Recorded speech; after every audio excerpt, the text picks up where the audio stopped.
Bonjour à tous, comment allez-vous? Aujourd'hui on se retrouve pour faire le bilan tant attendu du Cold Winter Challenge. Et ce ne sera que la première partie du bilan puisque je filme ce bilan quand je suis encore en France. Mais il me restera 2 semaines de Cold Winter Challenge en Irlande, donc j'espère bien finir les livres que j'avais présentés. Vous m'excuserez mais je ne me souviens plus précisément de comment ça s'appelle. Je crois que Stalactite ensanglantée c'est le truc pour les thrillers et les polars, et du coup j'ai lu Le Crime de l'Orient Express d'Agatha Christie, qui est cette enquête d'Hercule Poirot qui est tellement connue que je pense qu'on n'a même plus besoin d'en parler. Mais il se retrouve bloqué dans l'Orient Express, il y a un meurtre et donc tous les passagers sont suspects qui a bien pu tuer Raquette, un truc comme ça. Donc je l'ai lu juste avant que sorte le film et j'ai pas mal aimé dans le sens où j'ai retrouvé la plume d'Agatha Christie, j'étais assez contente de ça. Malheureusement pour quelques petits bémols, Hercule Poirot, j'ai eu beaucoup de mal à m'attacher à lui, j'ai eu beaucoup de mal à le supporter puisque je trouve qu'il prend les lecteurs pour des imbéciles en disant des trucs tellement évidents. J'étais oui c'est évident Hercule, tu n'as pas besoin de nous le dire. Et j'ai été aussi un peu déçue par la fin du bouquin qui s'est terminé genre comme ça. Et c'est la fin, voilà, au revoir. On a les coupables ou les coupables, c'est la fin.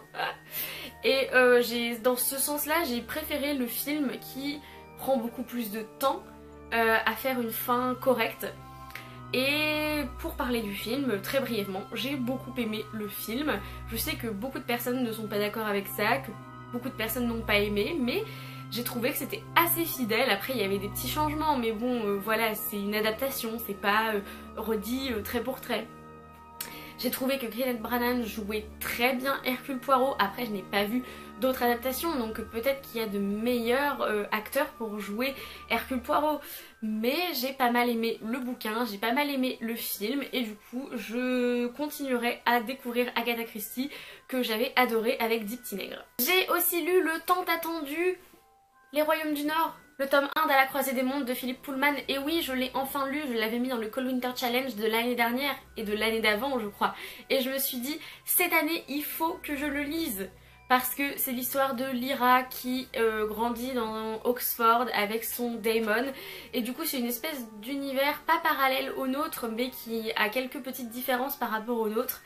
Quand son oncle est enlevé, plus ou moins, il est séquestré, exilé dans le Grand Nord, et que un de ses amis qui a son âge se retrouve aussi enlevé par ceux qu'on appelle les enfourneurs. Donc ça avait tout pour me plaire et effectivement ça m'a plu. J'ai trouvé que Lyra était une gamine assez vraiment sympathique, qu'on avait envie de la suivre, qu'elle était suffisamment bien dosée, c'est-à-dire qu'elle était assez sympathique mais en même temps elle avait des défauts, mais en même temps elle était courageuse et en même temps elle était assez réaliste et j'ai vraiment beaucoup aimé ça.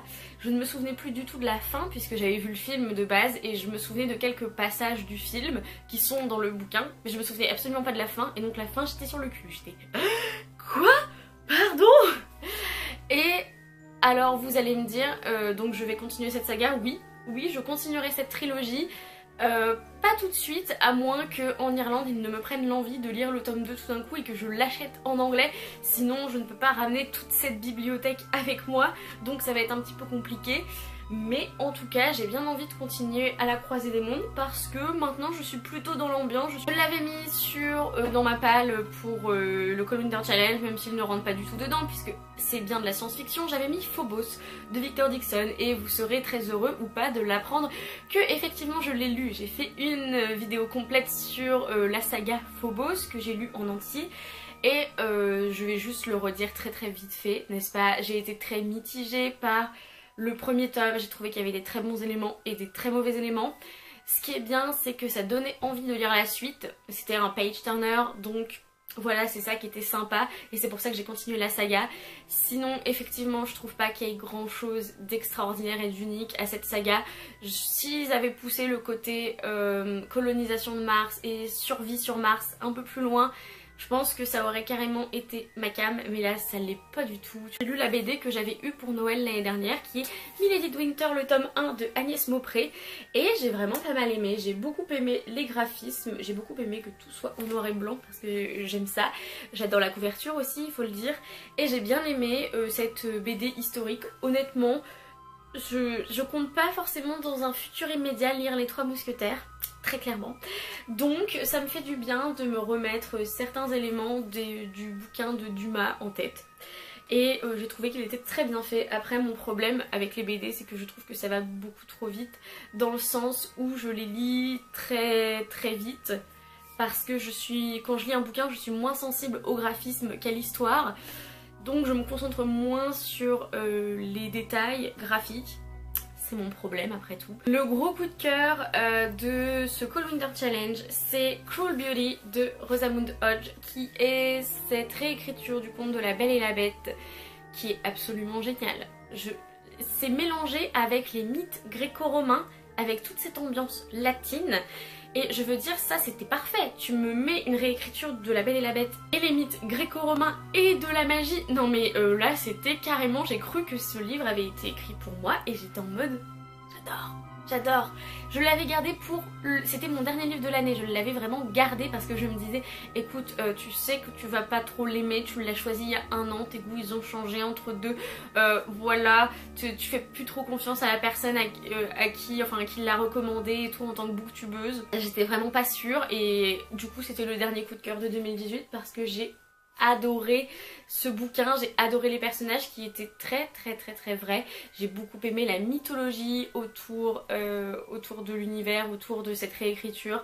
Le personnage principal est très très fort et je l'ai beaucoup aimé, notamment parce qu'elle a beaucoup, enfin pas parce qu'elle a beaucoup de défauts, mais parce qu'elle a un défaut de cruauté, d'envie, de jalousie, et je trouve que c'est pas assez explicité. On nous présente souvent des personnages féminins qui ne sont que bonté et douceur, et là ça faisait du bien d'avoir un personnage féminin qui avait la niaque et qui était capable d'être cruelle et violente, et je pense que c'est quelque chose qu'on porte tous en nous et ça faisait du bien de l'avoir dans ce bouquin. J'ai fait des lectures facultatives pour le Cold Winter Challenge qui rentrent tout à fait dans le Cold Winter Challenge, donc je vais vous en parler.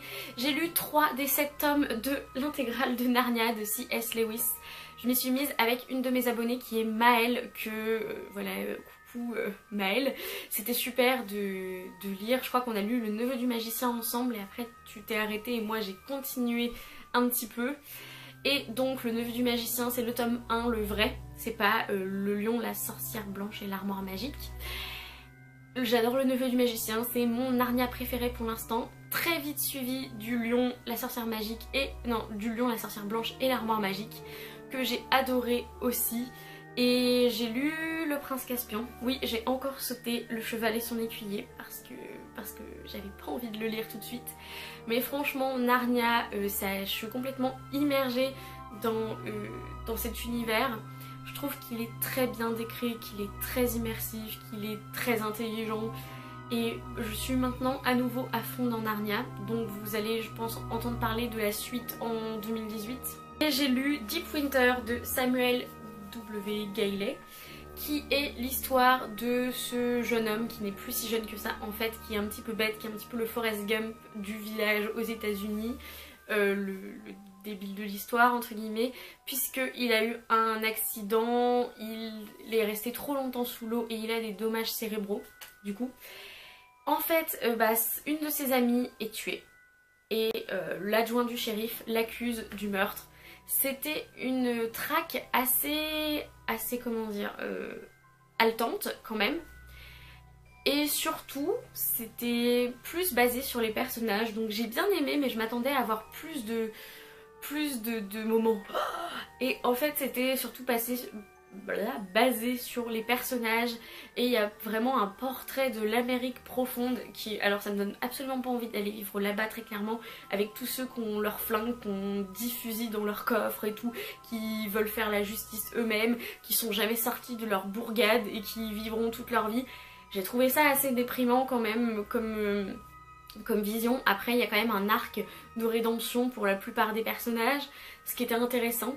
Je sais pas dans quelle catégorie je pourrais le mettre, peut-être dans le nature writing parce qu'on a beaucoup de descriptions de la nature.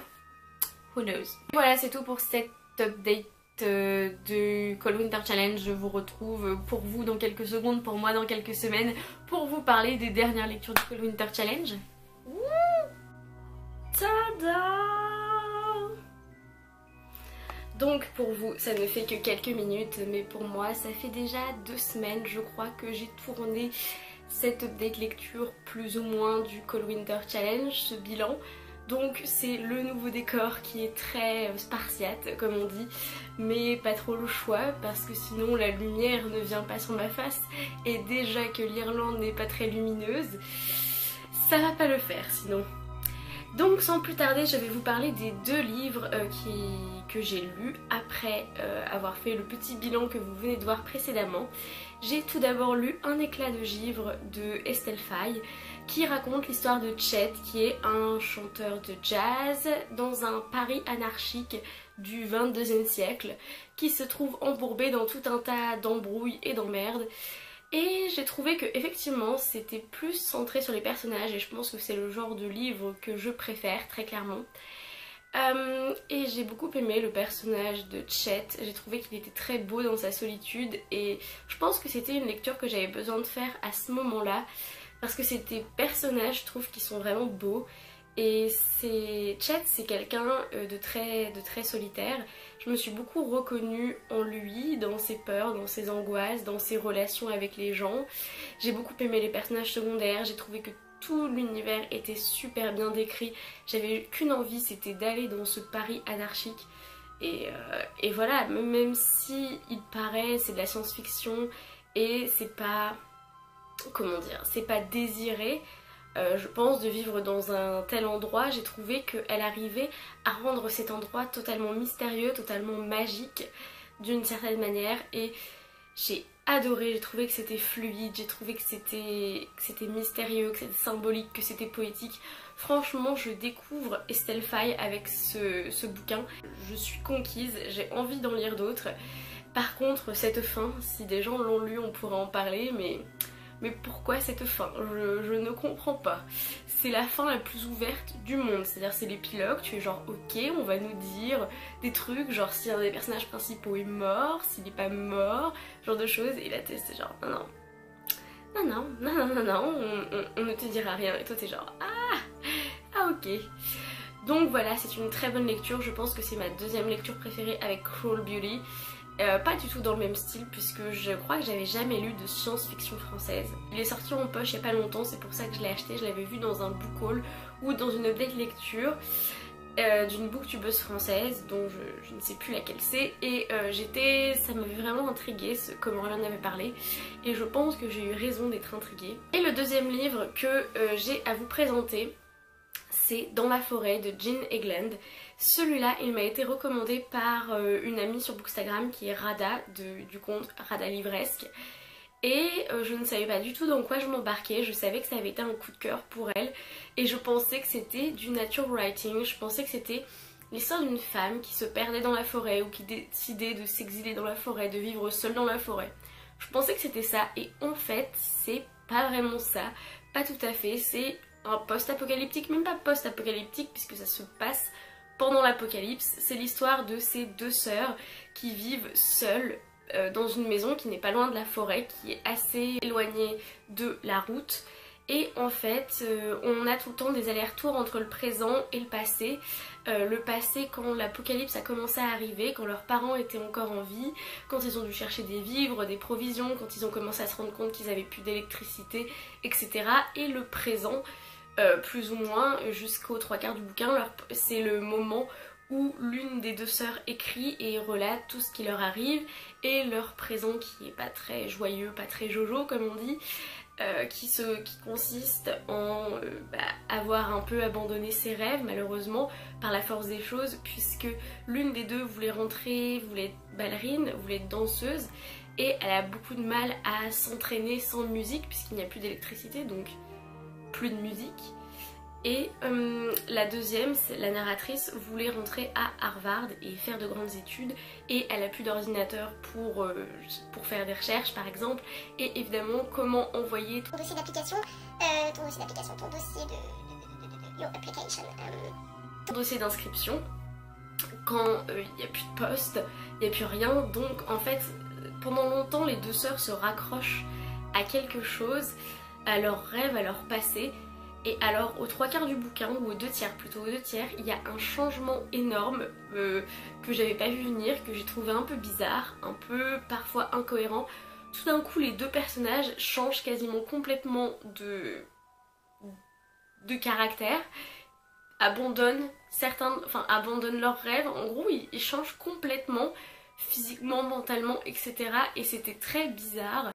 Donc j'ai été plutôt conquise par le début, tout ce qui est apocalyptique, même si c'était pas ce à quoi je m'attendais, et je me posais toujours la question du rapport avec la forêt. Et après, je dois avouer que le dernier tiers du bouquin, c'est plus du nature writing, c'est plus on se concentre sur la forêt justement. Et j'ai trouvé ça, ouais, bizarre, j'ai pas compris, j'ai trouvé ça un petit peu incohérent. Effectivement, ça nous fait nous poser plein de questions sur la société de consommation, sur nous, ce qu'on ferait, sur est-ce qu'on a besoin de vivre avec autant de choses, qu'est-ce qui compte vraiment, les contacts humains, etc. Tout ce questionnement, je pense qu'il pouvait être amené d'une autre manière. Et c'est pour ça que j'ai pas tant accroché que ça au final, que j'étais un peu mitigée à la fin du livre. C'est que ça partait bien. Et à un moment donné, je me suis perdue dans la forêt, hein, on peut le dire comme ça. Je pense que je me suis perdue dans l'histoire, dans les personnages, et peut-être que les personnages aussi se sont perdus, donc c'était difficile de comprendre comment ils évoluaient.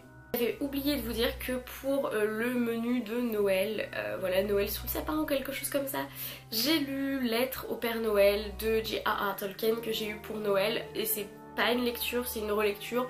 C'est pour ça que j'y avais pas pensé sur le coup et que j'en parle pas beaucoup. J'aime toujours, c'était toujours très intéressant. Ça m'a pas forcément fait le même effet de waouh que la première fois que je l'ai lu, mais je suis contente de l'avoir dans ma bibliothèque.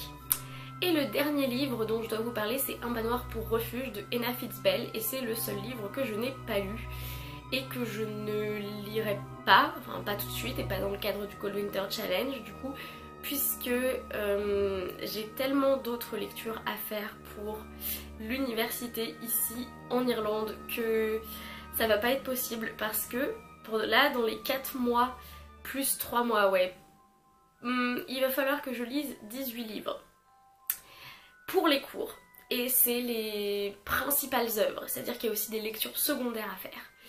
Donc ça va être compliqué de lire déjà pour le plaisir, et je me suis dit que Un manoir pour refuge, voilà, c'était pas la priorité en ce moment, et même dans mes lectures plaisir. Donc voilà, mon Cold Winter Challenge s'arrête ici. J'ai réussi les 4 menus, donc je suis très contente. Je suis très contente de ce Cold Winter Challenge qui a un bilan aussi positif, je pense, que celui de l'année dernière, avec quelques petites bizarreries, quelques petites déceptions, mais aussi quelques coups de cœur. Donc je suis bien contente d'avoir à nouveau fait cette année ce challenge, et j'espère le refaire l'année prochaine. J'aime bien retrouver ça comme ça. Voilà, donc n'hésitez pas à m'en parler dans les commentaires de tous ces livres que vous venez de voir, et dites-moi ce que vous avez lu pour le Cold Winter Challenge, est-ce que vous avez réussi votre Cold Winter Challenge, ce genre de choses. En attendant une prochaine vidéo, lisez bien, amusez-vous avec vos lectures, et bisous!